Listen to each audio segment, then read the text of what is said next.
Hi anybody, Assalamualaikum warahmatullahi wabarakatuh. How are you today? Bersama saya Alam Balalio, Sarjana Pendidikan. Welcome to Homeschooling from Alanjik Channel. Dan selamat datang di rumah belajar bahasa Inggris mandiri.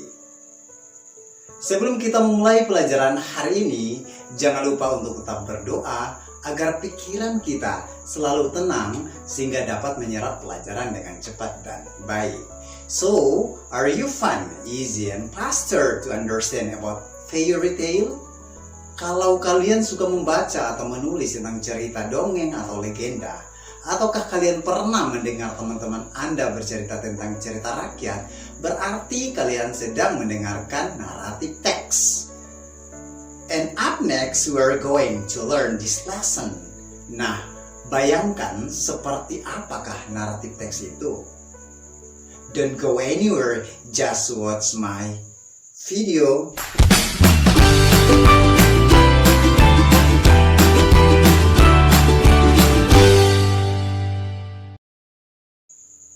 Oke adik-adik, tujuan pembelajaran hari ini setelah kalian mempelajari bab 12, 13, dan 14, kalian diharapkan mampu yang pertama menjelaskan tujuan komunikasi, struktur teks, dan unsur kebahasaan dari teks naratif, lisan dan tulis sederhana tentang legenda rakyat sesuai konteks penggunaannya.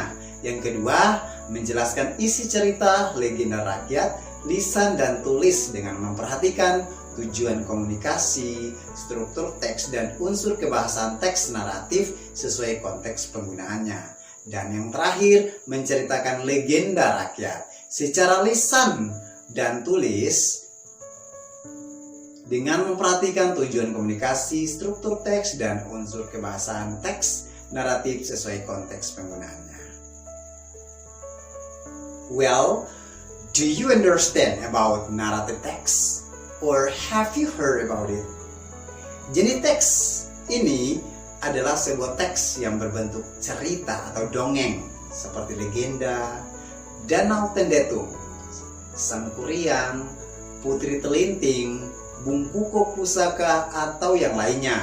Di samping itu, tujuan naratif teks adalah untuk menghibur pendengar dengan cerita atau dongeng. Dan biasanya teks ini mengandung pesan moral.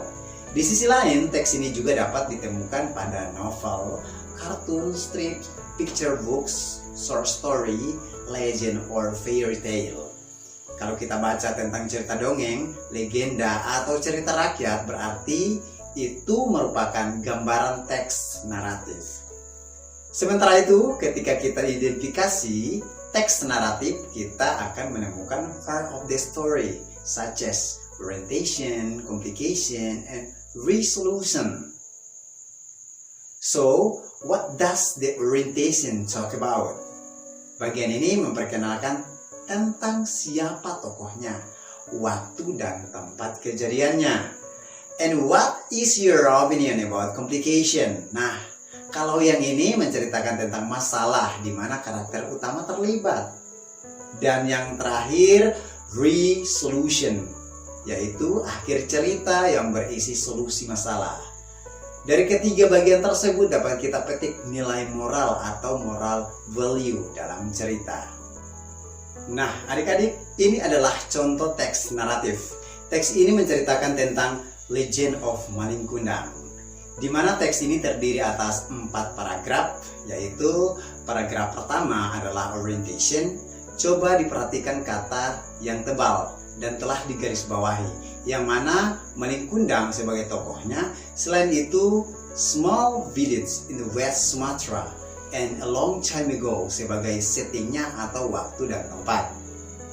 Paragraf kedua dan paragraf ketiga yaitu berisi sumber masalah utama dari Malin Kundang. Ini yang dikatakan complication, di mana karakter utama terlibat.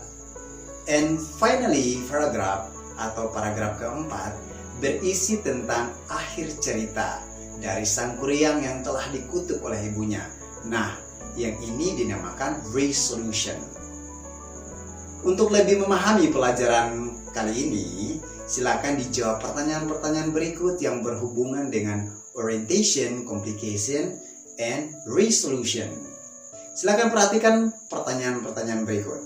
Question number 1. Why did Malin Kundang and his mother have to leave Earth?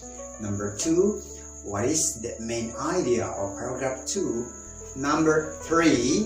What happened many years after Malin Kundang joined the sail? Number 4.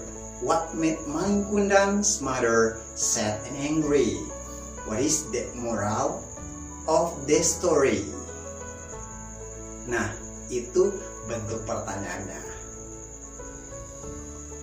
Adik-adik, agar lebih jelas bentuk teks dan pertanyaannya, silakan kalian lihat pada aplikasi Buku Bahasa Inggris kelas 10 edisi revisi 2017 pada Play Store atau aplikasi yang telah dibagikan sebelumnya pada halaman 169 sampai 173, atau juga bisa konfirmasi pada WhatsApp atau pesan SMS di 08229 266 1135.